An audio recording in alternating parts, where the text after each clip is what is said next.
Hindi makapaniwala itong si Raymond na nakita nga niya ang kanyang dating asawa na si Charlene, na ibang-iba na nga ang anyo nito at hindi na nga ito na dating Charlene na isang mahinhin babae.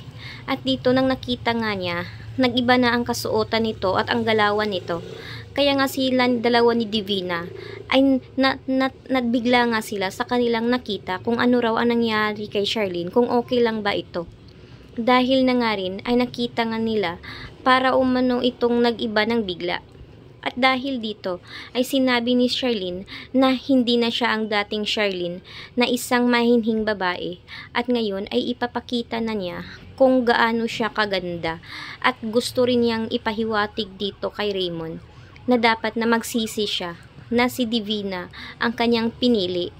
Dahil na rin ay akala nga nito ni Raymond na ganoon lang na babae nga ito ngang si Charlene na isang mahinhin at malumanay. Subalit nagkakamali siya at ngayon nga ay nagsisi na si Raymond kung bakit nga niya iniwan at pinalit niya dito kay Divina.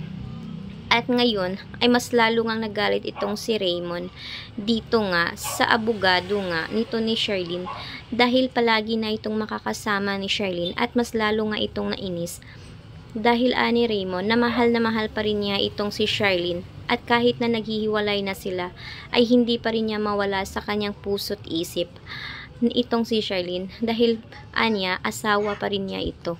Subalit ay ayaw na nga ni Charlene sa kanya at talagang nakikipaghiwalay na nga ito.